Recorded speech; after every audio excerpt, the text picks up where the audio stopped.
Itu Syekh Mutawalli Sya'rawi itu ada ru'yah ajibah. Ini saya dengar waktu saya bulan kemarin ke Malaysia, ketemu satu ustadz, dia bawa cerita tentang Syekh Mutawalli. Ada hubungan dengan Nabi Muhammad SAW.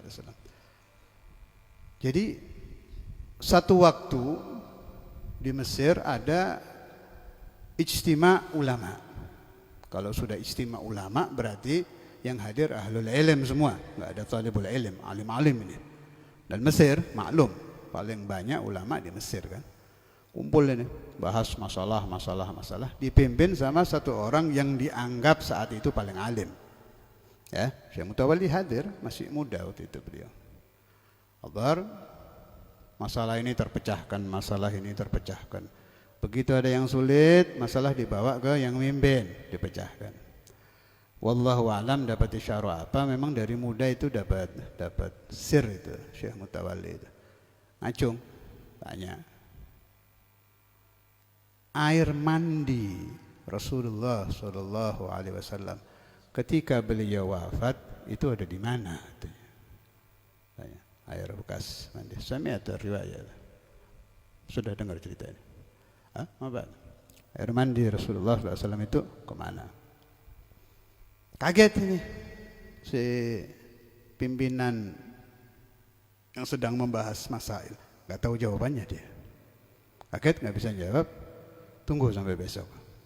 Nah, kebetulan, ini loh, orang itu tidak bisa berpisah dari Nabi Muhammad, tuh nggak bisa.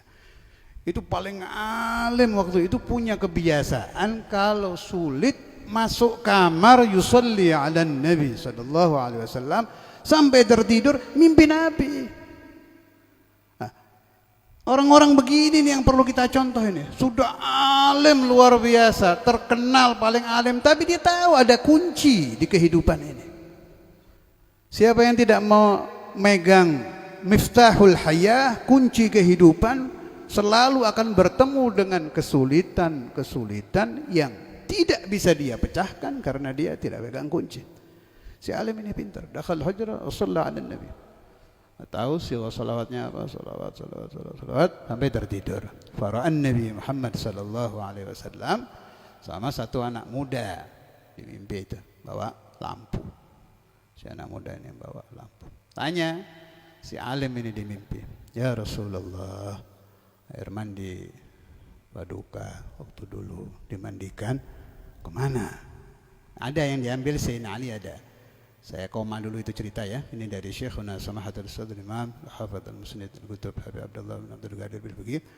Sebagian air mandi Nabi Muhammad yang di bagian mata, yang bagian sini itu diambil oleh Sayyidina Ali diminum. Kata Sayyidina Ali, "Fawarithtu ilmal awwalin wal akhirin." Maka aku Imam Ali sampai menjadi babu Madinatul Ilm itu karena sempat meminum sedikit air bekas mandi Rasulullah sallallahu alaihi wasallam. Tapi yang lain ini masih banyak ini. Yang diminum sama Sayyidina Ali yang bagian sini aja sedikit ya, diambil diminum. Lalu kembali ke Sayyidi Mutawalli Sya'rawi. Di mimpi itu ditanya Rasulullah, "Kemana air mandi yang lain?" Dijawab oleh Nabi Muhammad sallallahu alaihi wasallam, Allah Ta'ala memerintahkan matahari menghirup air ini, disedot, ditarik ke awan, kemudian awan diperintahkan untuk menyebar ke seluruh dunia. Setiap tetesan yang jatuh di bagian dunia manapun pasti nantinya menjadi masjid. Maka tidak ada masjid dari masjid-masjid fid dunia kecuali pernah ditetesi air mandi Nabi Muhammad sallallahu alaihi wasallam. Senang ini si alim, alhamdulillah ada jawabannya. Pas pertemuan keesokan harinya Syekh Mutawalli hadir lagi, tapi nggak mau nanya, diem aja. Ini si alim senang nemu jawaban mau disampaikan, sampai selesai majelis nggak mau tanya. Akhirnya didatangi Syekh Mutawalli Sya'rawi. "Kamu nggak mau tahu jawaban pertanyaan kemarin?" "Enggak, saya sudah tahu. Ra'aitan Nabi Muhammad sallallahu alaihi wasallam wa ru'yatu kadza wa kadza wa kadza." Kamu tahu anak muda yang di samping Nabi Muhammad yang bawa lampu itu. itu saya. Allahumma salli wa sallim wa barik alaih. Jadi begitu ya, kalau orang alim, semakin alim harus semakin dekat dengan Muhammadur Rasul.